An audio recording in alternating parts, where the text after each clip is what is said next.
제목이 부활절을 맞이하여 좀 다른 내용 같지만 중요한 제목입니다. 한 번만 죽어야 합니다. 시작. 기독교 교회 교인들은 뭘 믿는 사람들이에요? 예수 그리스도가 하나님이시라는 것을 고백하는 신앙 공동체예요. 그러면 이 예수가 누구냐 했을 때 요한복음에서 그는 하늘에서 오셔서 이 땅에 사람의 몸으로 성육신 하셨다가 또다시 우리 인류의 모든 죄를 짊어지시고 죽으시고 또 하나님의 전능하심으로 말미암아 사망의 권세를 이기고 부활 승천하셨다고 하는 것, 이것을 믿는 거예요. 그래서 우리가 사도신경으로 늘 신앙 고백을 합니다. 그분은 가신 걸로 또 끝나는 것이 아니라 또 죽으신 걸로 끝나신 것이 아니라 신학이 발달하기 전에는 특정 신학자가 큰 소리 치면 그 사람 말을 따라야 돼요. 근데 신학이 점점 발달하고 해석학이 발달하면서 예수가 십자가에서 죽은 걸로 끝나는 것이 아니지, 그 다음이 있지. 뭐야? 그분이 부활하셨어. 부활만 하면 뭐래? 승천하셨어. 빌립보서에서는 뭐예요?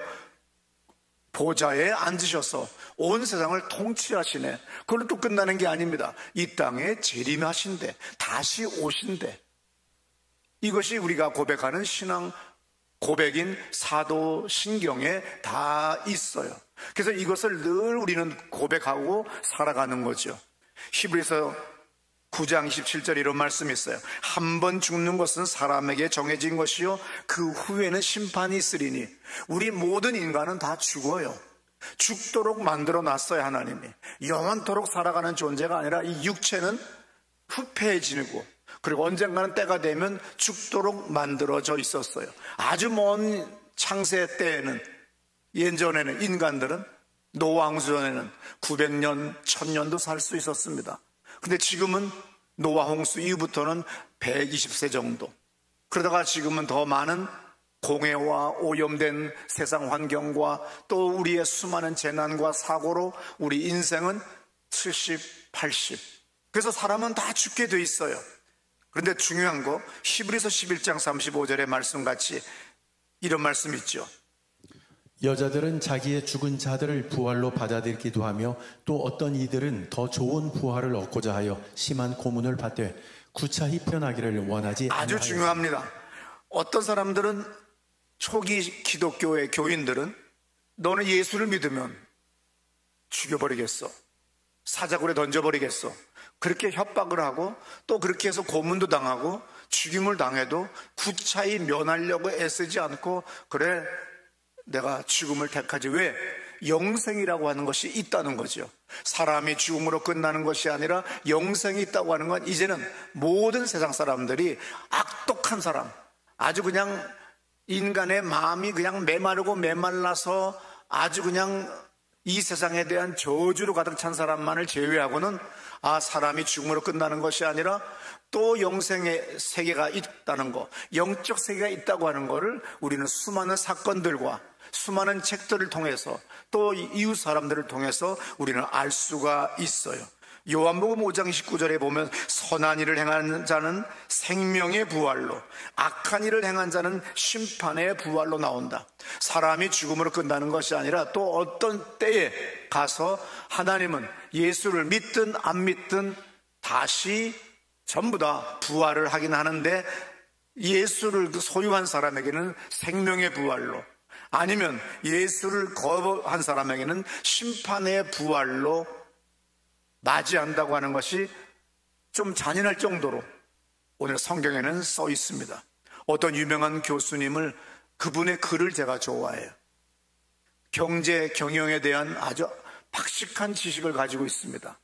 그런데 이분이 SNS에서 아주 글을 많이 쓰기 때문에 수많은 사람이 따르고 또 수많은 사람이 요구를 하고 또 거기에 대해서 또 당당하게 흔들리지 않고 다 잘라버리고 계속해서 자기의 논조를 계속해서 이야기하는 교수가 있어요. 근데 이 사람이 어느 날 뭐라고 하느냐면, 나는 이제 자유한 사람이 됐다. 왜? 나는 모든 지식을 다 공부했고 그 모든 공부를 다 한 결과 사람은 영생의 세계라는 거 하나님이라는 거 없다. 그냥 나는 모든 선진들이 죽은 것 같이 나도 이제 죽음을 갈 때 두려워하지 않겠다. 왜냐하면 이성과 상식으로, 논리적으로, 수학적으로 하나님이 계시다는 걸 증명할 수가 없다 이거야. 오감을 넘어서는 영적인 세계가 있다고 하는 것을 모르는 거예요. 그러니까 이분은 이과니까 어떻게 해요? 이과적인 사고를 가지고서 계속해서 수학으로 나타낼 수 있어야 되고, 분명히 논증이 정확하게 논리적으로 나와야 되는데 신이 있다는 거는 어떻게도 증명이 안 된다. 내가 찾아보려고 했는데 안 보인다. 내가 못 느낀다. 그런 뭐 없다. 그래서 나는 이제 자유하게 평안하게 잘 살다가 죽겠다. 아주 멋있어 보여요. 근데 무지한 거지요. 우리에게는 영이 있어요. 영은 영으로만 알 수 있어요. 노래도 영적으로 부르는 사람은 우리 영을 감동을 줘요. 혼으로 부르면 혼이 감동을 받아요. 조용필의 허공을 들으면 우리의 가슴이 막 애려지는 거예요. 왜? 그가 혼적으로 불렀기 때문에. 근데 다른 사람이 부르는 건 뭐예요? 목으로 불러요. 그냥 노래만 잘 불러요. 그런데 영적으로 부르면, 혼적으로 부르면 벌써 우리 혼에 전달되는 거예요. 여러분 보세요. 이 교수님은 어리석게도 영어를 좀 한다고 하는 그 어리석음 때문에 반기독교 단체들의 유튜브를 많이 본 거예요. 그래서 그 말을 들어요. 그 말이 진리같이 느껴져요. 부활 없다. 없기는 왜 없어요? 영혼은 없다. 재림은 없다. 그런 것만 골라서 듣고 그걸 열심히 또 유튜브에다 올려줘요. 가끔 한 번씩. 정치 얘기도 했다가 경제 얘기도 했다가 이것도 해버려요. 그러면 순진한 사람들은 넘어갑니다. 맞는 것 같아요. 왜? 구약의 부활이라고 하는 자체가 보이지 않잖아. 예수가, 그리고 사도 바울이 부활이라는 얘기를 했잖아. 아니에요. 부활이 있었지만 계시를 받지 못했기 때문에 알지 못한 거예요. 그래서 그 전에 아모스, 이사야, 호세야 예언자들이 공의를, 정의를 강물같이 흐르게 해라. 그리고 사랑하는 사람이 되어라. 그러면서 사랑에 대하여, 공의에 대하여, 정의에 대하여 얘기해요. 그럼 그 전에, 이전에는 뭐야? 사람들이 악독하지요. 지금 21세기에 와도 우리는 SNS를 보게 되면 어떻게 저렇게 처절하게 참담할 정도로 욕을 해붙이고 저주를 하고 상대방을 폄하할까 할 정도의 시대인데, 3000년 전, 4000년 전의 인간은 얼마나 악독했겠어요. 그런데 하나님의 감동으로 공의라고 하는 것, 정의라고 하는 것, 그리고 사랑이라고 하는 것, 이런 것들을 하나하나 그분의 영으로 말미암아 계시를 받아서 우리에게 사랑해라, 공의를 실천해라, 정의를 실천해라, 이렇게 우리는 발전해 오는 거예요. 해갈의 새 것 없어요. 예를 들어서 우리가 원소가 있잖아요. 탄소, 수소, 산소. 우리가 10대 원소다 그러면 뭐라고 하죠? 저는 외울 때 우리는 당연히 생물책에서는 인체의 10대 원소가 뭐야? 나무의 10대 원소가 뭐야? 흙의 10대 원소가 뭐야? 그래서 바꿔가면서 문제는 학력고사에 그리고 검정고시에 늘 나옵니다. 그래서 10대 원소가 아닌 것은 하고서는 그 문제가 나오기 때문에 무조건 10대 원소는 외워야 돼요. 그래서 가장 많은 비중 순서로 써놨지만 나는 혼자 공부할 때 외우기 좋기 위하여 탄수산 지랑인 칼칼 마철로 끝냈어요. 칼륨과 칼슘을 칼칼로 분산시켜서 탄수산 지랑인 칼칼 마철. 그럼 이 10대 원소에 이것만 외워놓으면 문제가 어떻게 나와도 10개 중에 해당이 되는 것과 안 되는 것을 구별할 줄 알고 찍어요. 그러면 이 원소, 최초의 원소를 그 옛날 사람들도 발견했죠. 왜? 합금 재련을 할 수 있을 때 그것들이, 모든 것들이 다 원소들의 문제였는데 나중에 1600년대에 와서 1800년대에 와서 원소라고 하는 개념이 생기고, 최초로 발견한 사람이 뭐예요? 오줌을 한번 끓여봤더니 뭔가가 물질이 나왔어. 이게 뭐야? 인이라고 하는 게 나온 거예요. 그러면서 원소가 없던 것이 아니죠. 있었는데 인간의 과학이, 인간의 수학이, 화학이, 제약학, 약학, 의학이 발전하면서 원소가 몇 개가 생겼어요? 118개까지 발견했어요. 94개의 자연 원소와 24개의 합성 원소 해서 118개의 원소가 지금까지 있지만, 아니에요. 지금도 계속해서 비타민도 B1, B2, B3, B6 해가지고 K 해가지고 계속 해서 나가요.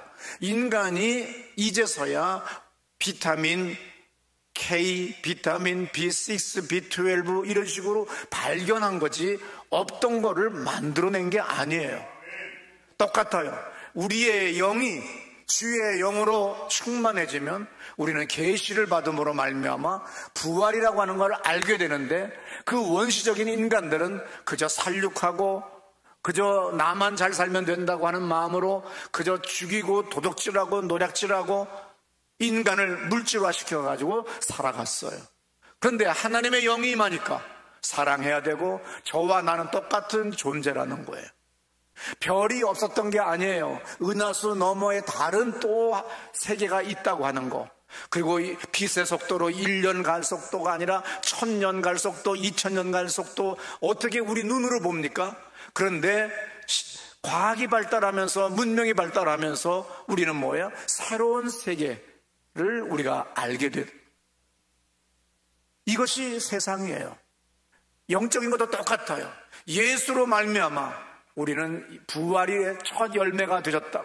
그리고 부활이라고 하는 거 있다고 하는 거, 그분이 이 땅에 오셔서 누가복음 시작서부터 계속 너희들이 성전을 건축하지만 내가 사흘 후에 다시 살아날 것이다. 나 다시 세울 것이다.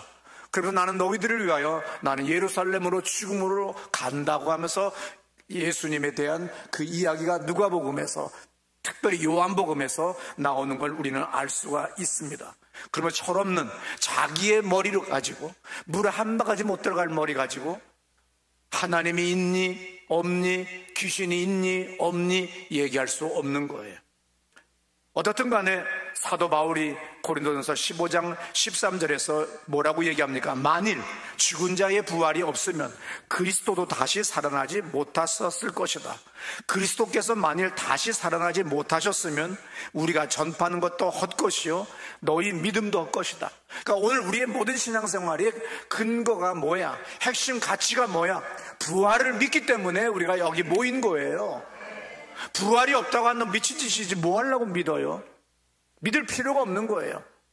죽음으로 끝나는 똥파리, 쉬파리, 날파리가 아니라 오늘 우리는 뭐예요? 영생이라고 하는 세계가 있고, 우리는 육체가 하나님의 때에 내 영혼과 육체가 분리되는 사망을 맞이하면 끝난 것이 아니라 그 다음에 또다시 또 심판이 있더라는 거예요. 영생의 부활로, 한 사람은 심판의 부활로. 그러면 우리는 한 번만 죽어야 되지, 두 번 죽으면 그 영원한 저주인 거예요. 두 번 죽으면 뭐가 된 거예요? 지옥 간 거라는 말이나 마찬가지입니다.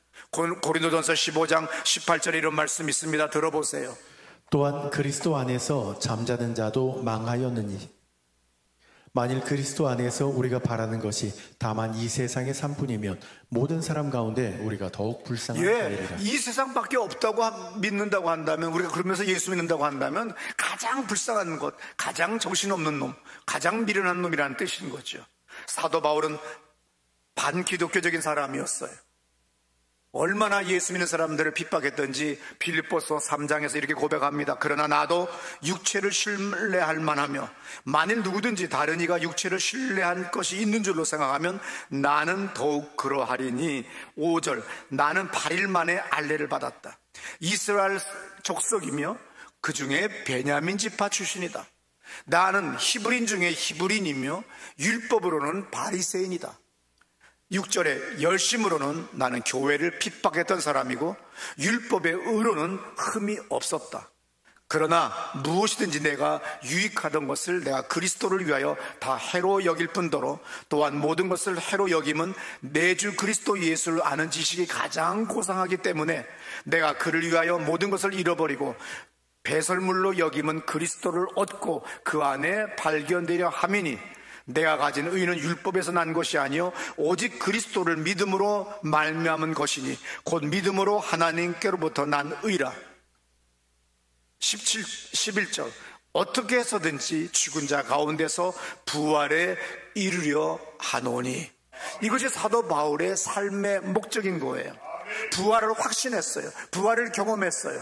예수 믿던 사람들을 잡아 죽이기 위하여, 옥에 가두기 위하여 다마스커스를 향하여 기세등등해 가던 사람이 자기가 핍박하고 한 번도 본 적은 없던 이 예수, 부활한 예수를 믿고 그 영적인 힘이 얼마나 컸던지 우리도 안과에 가서 눈 크게 뜨서 하고 번쩍하잖아요, 뭐가. 그러면 우리가 옛날 거는 1분 동안 잘 안 보이니까 앉아 있어요. 또다시 한쪽 눈 번쩍하면 끝나요. 그럼 두 눈 다 보일 때까지는 몇 분간은 앉아 있어야 돼요. 하나님의 영광은 얼마나 큰지 사도 바울의 눈이 멀어버렸어요. 그리고 그 난감함은 말로 표현 못합니다.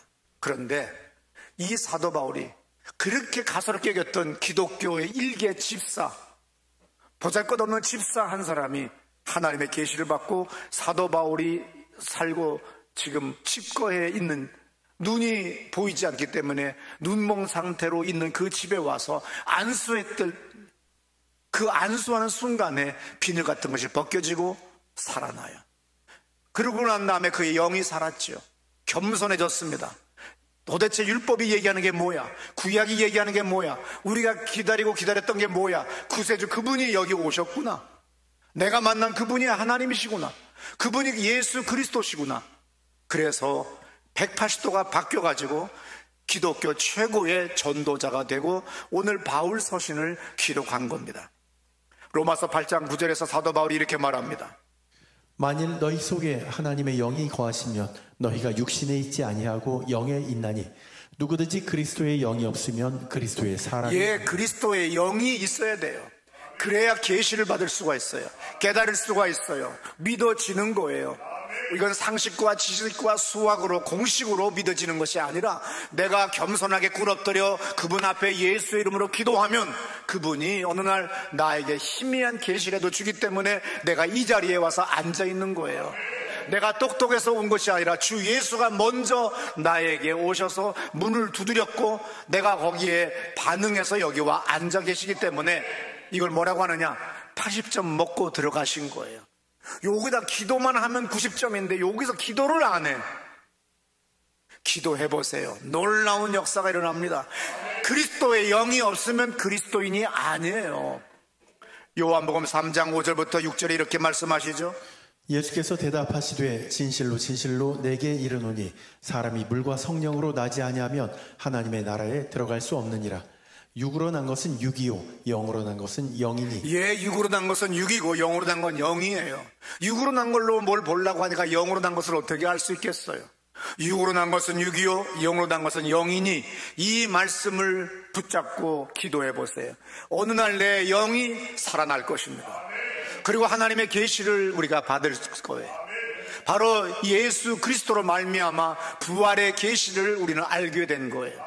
그리고 그분이 첫 열매로 부활하신 거예요. 그래서 우리가 그분을 예배하러 온 거고, 우리는 또한 우리도 또 그분과 같이 첫 열매가 되신 그분과 같이 우리도 나중 열매가 돼 나가는 거예요. 고린도전서 12장 3절의 말씀 들어보세요. 그러므로 내가 너희에게 알리노니 하나님의 영으로 말하는 자는 누구든지 예수를 저주할 자라 하지 아니하고 또 성령으로 아니하고는 누구든지 예수를 주시라 할 수 없느니라. 예, 성령 하나님이 역사하셨기 때문에 예수가 구세주입니다, 예수가 하나님이십니다고 이 자리에 와서 앉을 수 있는 거예요. 요한계시록 2장 11절에 이런 말씀이 있어요. 귀 있는 자는 성령이 교회들에게 하시는 말씀을 들을지어다. 예, 이기는 자는 둘째 사망의 해를 받지 아니하리라. 그러므로 우리가 한 번 죽는 것으로 끝나는 것이 아니라 어떤 사람은 2번 죽는 거예요. 어떤 사람은 스스로 목숨을 끊기 때문에 이 세상에서 벌써 2번 다 죽어버린 거예요. 우리는 한 번만 죽어야 돼요. 그러고 난 다음에 우리는 뭐예요? 둘째 사망에서 예수 그리스도로 말미암아 우리는 그 사망을 면하는 거예요. 그리고 영생을 얻는 거예요. 요한계시록 2장 18절의 말씀입니다. 두아디라 교회의 사자에게 편지하라. 그 눈이 불꽃 같고 그 발이 빛난 주석과 같은 하나님의 아들이 이르시되. 요한계시록 2장 10절입니다. 또 그들을 미혹하는 마귀가 불과 유황못에 던져지니 거기는 그 짐승과 거짓 선지자도 있어 세세토록 밤낮 괴로움을 받으리라. 지옥을 얘기합니다. 둘째 사망을 얘기하는 거예요. 우리는 한 번 죽어야 되지 두 번 죽으면 안 됩니다. 어떻게든지 살아야 돼요. 그러면 우리의 영혼을 보장받을 수가 있는 거예요. 그러면 우리가 사도신경에서 고백했던 그 모든 고백들이 우리가 그대로 이루어지고 경험되어지는 걸 믿으시기 바랍니다. 계시록 20장 15절에 누구든지 생명책에 기록되지 못한 자는 불못에 던져지더라. 이게 뭐예요?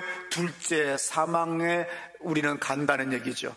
마태복음, 마가복음, 누가복음, 요한복음을 우리는 사복음서라고 그래요. 이 네 개의 복음서 중에 요한복음은 특별히 예수의 부활의 내용을 요한복음 20장과 21장 두 장에 걸쳐서 기록을 했습니다. 요한복음 20장 21절에서 이렇게 말해요. 예수께서 또 이르시되 너에게 평강이 있을지어다. 아버지께서 나를 보내신 것 같이 나도 너희를 보낸다. 이 말씀을 하시고 그들을 향하여 숨을 내쉬며 이르시되 성령을 받아라. 영으로, 성령으로, 그분의 계시로 우리는 말씀을 깨닫고 이 말씀이 꿀과 성의꿀보다 더 달다고 하는 것을 깨달을 수가 있는 거예요. 세상이 정말 우리를 곤비하게 만들어요. 우리를 정말로 낙심하고 절망하게 만들고 정말로 고통스럽게 만들 때가 얼마나 많은지 모릅니다. 근데 우리가 주님을 예배하러 주일날 모입니다. 그리고 우리가 주님의 일을 합니다. 왜요? 주님의 계시가 있고 주님의 감동이 있기 때문에 우리는 그 말씀으로 살아가는 거예요. 그래서 가장 중요한 게 뭐라고요? 성령을 받아라. 근데 많은 사람들이 십자가로 충분합니다라고 하는 이상한 소리에 넘어갔어요. 그리고 전부 다 집집마다 걸어놨어요. 십자가로 충분해요, 우리의 죄사함은. 그러나 죄사함만 받으면 안 되죠. 십자가에서 주님은 돌아가셨지만, 우리의 죄를 다 짊어지시고 피 흘려 돌아가셨지만, 무덤에 그래서 묻히셨지만 그 무덤을 깨고 살아나셨어요. 얼마나 놀라운 기적입니까? 얼마나 놀라운 은혜예요. 그래서 부활 승천하셔서 보좌에 앉으셨다고 골로새서와 빌립보서에서 누누이 성경은 말하고 있어요. 근데 많은 사람들은 십자가에서 멈추고 있어요. 아니에요. 그분이 우리에게 말합니다. 성령을 받아라. 그래야 내가 너희들에게 이른 말을 알게 될 것이고 기억할 것이며 내가 너희에게 준 사명들을 너희들은 깨달을 것이다. 너의 힘과 능으로 절대로 안 된다. 오직 나의 영으로만이 할 수가 있다. 살아봤잖아요. 될 듯 하면서 결정적인 순간에 무너지잖아요. 될 듯 하면서 안 되잖아요. 안 되려면 정말 더럽게 안 돼요. 이게 인생이에요. 그래서 뭘 해야 돼요? 기도해야 되는 거예요. 겸손해야 되는 거예요. 하나님이 없다? 부활이 없다? 지 눈이 먼 거예요. 계시를 받으면 우리는 앞으로도 더 많은 비타민들을 발견할 거예요. 아마 비타민을 100년 더 지나가면 비타민 B12, C 아니라 비타민 100가 나올 거예요. 아마 B100. 비타민 K가 아니라 비타민 XWY까지 나올 거예요. 118개의 원소만 나오는 것이 아니라 계속 가다 보면 더 많은 원소, 더 많은 우주를 우리는 발견하게 될 거예요. 왜? 우리가 무지하고 우리가 무능하고 우리가 능력이 없어서 못 봤던 건데, 천체망원경을 점점 더 크게 더 잘 만들었더니 더 많은 세계를 보게 되더라는 거예요. 모든 것은 다 이미 하나님이 만들어 놓은 거예요. 내가 단지 몰랐던 거예요. 그러므로 우리는 늘 지혜와 계시의 정신을 받으면, 사도 바울이 이렇게 말합니다. 그 예수 안에 그 넓고 높고 깊음을 너희들은 경험하기를 원한다 그랬어요. 우리는 예수 믿는 사람들이 그게 쫄로 보여요. 예수 믿는 사람보다는 세상의 인사권자와 돈 많은 사람이 더 갑으로 보일 때가 있지만 아닙니다. 예수 안에 그 넓고 높고 깊음, 얼마나 큰지 몰라요. 그 풍성함을 여러분들이 성령으로 말미암아 경험하는 여러분 되시기를 축원합니다. 사도행전 1장 4절에 이런 말씀이 있습니다. 사도와 함께 모이사 그들에게 분부하여 이르시되 예루살렘을 떠나지 말고 내게서 들은 바 아버지께서 약속하신 것을 기다리라. 예, 절대로 니들이 나의 일을 하겠다고 하지 마라. 니들이 교회를 세우겠다고 하지 말아라. 전도한다고 하지 말아라. 조용히 그냥 모여 앉아서 내가 나의 영을, 곧 그리스도의 영, 곧 하나님의 영, 곧 성령을 너에게 보내줄 터이니 그분이 너희들에게 임하기 전까지는 가만히 있어라. 주접떨지 마라, 이 얘기예요. 성령을 받고 일하면 인생이 달라져요. 기도하고 일을 하면, 공부를 하면 인생이 달라집니다. 그러면 이것이 결코 늦은 것 같지만 빨라요. 사도행전 1장 22절입니다.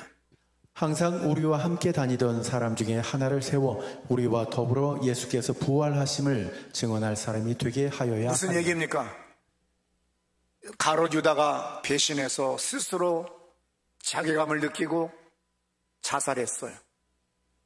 이제 12제자를 다시 채워야 되기 때문에 한 사람을 다시 뽑아야 돼. 그래서 한 사람을 더 뽑아야 되는데 우리와 함께 다니던 사람 중에 하나를 세워 우리와 더불어 예수께서 부활하심을 증언할 사람이 되게 하여야 하거늘. 예수의 부활을 증언할 사람을 뽑아야 된다는 거예요. 우리 교회의 집사, 목자, 권사, 장로 모든 사람들은 예수의 부활을 증거하는 것이 제1목적이에요. 그 다음에 봉사예요. 그 다음에 성경을 읽든지 기도하든지 무슨 일을 하든지인데 부활을 증거하지도 못하는 사람은 그건 아무것도 아닌 거예요. 사도행전 4장 33절에 뭐라고 써 있습니까?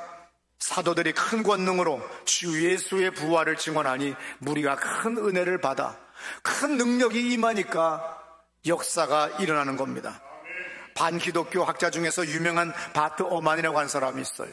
이 사람이 기독교를 까기 위하여 열심히 연구를 했습니다. 그래서 이 사람의 내용이 가장 초대교회 내용 중에서는 적절해요. 곧 몇십 명, 30명도 안 되는 그 보잘것 없는 집단이 어떻게 300년밖에 안 됐는데 3천만 명이 예수를 믿는가? 왜 3천만이 예수를 믿게 되고 그리고 로마의 국교가 되느냐?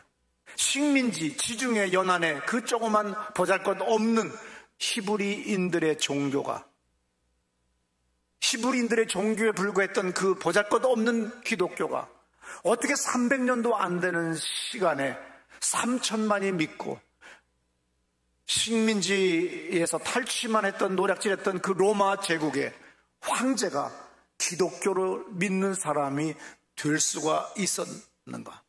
이 원인이 뭐야 도대체? 연구한 결과가 뭐예요? 초대교회 교인들은 부활신앙을 믿었다는 거예요. 여러분 정말 좋은 거라고 하면 여러분들은 사랑하는 아내나 자식한테 꼭 그 집 데리고 와서 사주고 싶어요. 정말 신앙 좋은 사람은요, 담임 목사 꼭 데리고 가고 싶어 해요. 양심의 가책 때문에 못 느끼죠.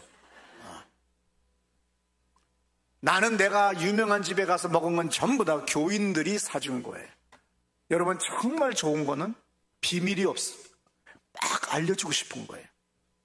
그래서 어떤 여자가 와서 이건 비밀이야 하고 얘기하는 거는 비밀 아니니까 떠드세요. 진짜 비밀은 말 안 합니다. 그래서 막 가서 얘기를 하기 시작하는 거예요. 그러니까 부활신앙, 그 부활신앙이 초대교회, 그 보잘것없는 산적 같은 것들, 거짓 발사기 같은 것들이 30명밖에 안 되는 것들이 3천만이 예수를 믿는가? 로마의 국교가 되었는가? 그것은 바로 부활신앙이다. 부활신앙만이 진정한 영생을 그리고 새 힘을 주고 역동적인 능력이 나타나더라는 거예요. 오늘 여러분들은 이 땅에 살아갈 때 부활신앙을 강조하셔야 돼요. 그리고 나도 부활할 것이며 우리 모두가 다 그때가 되면, 주님의 때가 되면 부활한다는 거예요. 요한계시록을 읽고 두려워하거나 근심한다고 하면 예수를 안 믿는 거예요. 그러나 예수를 믿는 사람은 요한계시록을 보면 기뻐하는 거예요. 왜? 모든 죄악을 이기시고 그 주님이 이 땅에 오셔서 우리와 함께 세세토록 왕노릇하며 살게 해주신다는 거예요. 믿으시기 바랍니다. 창세기 1장 1절에 어떤 말씀이 있어요? 태초에 하나님이 천지를 창조했다고 써 있습니다. 태초에 하나님이 천지를 창조했다고 믿으면 나머지 다 믿어지는 거예요. 이거 못 믿겠고 어떤 거는 믿겠다고 하면 1장 1절을 안 믿는다는 얘기나 마찬가지예요. 어느 날 어떤 청년이 큰 은혜를 받았대요. 창세기 1장 1절을 내가 설교했을 때 그때 감동을 받았으므로 자기 결혼식 때 1장 1절로 설교를 해달라는 거예요. 이 사람은 신앙이 있는 거죠. 태초에 하나님이 천지를 창조했어요. 못하실 게 뭐 있겠어요? 엄청난 거예요. 자동차, 잠수함, 로켓, 인공위성, 우주에 날아간 것도, 잊어버린 것도 다시 찾아가서 수리해요. 정확한 궤도 다시 찾아가요. 인간은 어떻게든 망가진 자동차 다시 복원할 수 있어요. 왜? 인간이 만들었기 때문에. 하나님이 세상을 만들었기 때문에 여러분을 고칠 수 있어요. 세상을 고칠 수 있어요. 뭐든지 할 수 있어요. 창세기 1장 1절을 믿으면 다 믿어지는 거예요. 그러면 창세기 1장 1절을 믿는 여러분 되시기를 축원합니다. 우리 다 자리에서 일어나셔서 우리 기도하실 때 하나님, 나는 부활을 믿습니다. 부활 신앙을 믿습니다. 창세기 1장 1절을 믿습니다. 하나님이 태초에 천지를 창조하셨습니다. 나를 고칠 수 있습니다. 나를 살릴 수 있습니다. 나를 이 깊은 웅덩이에서 건질 수 있습니다. 성령 하나님, 내 사업에서 나를 건져주세요. 이 재정의 파탄에서 나를 건져주세요. 나의 이 믿음 없음에서 건져주세요. 1분간 주여 믿습니다 외치며 기도합니다. 주여!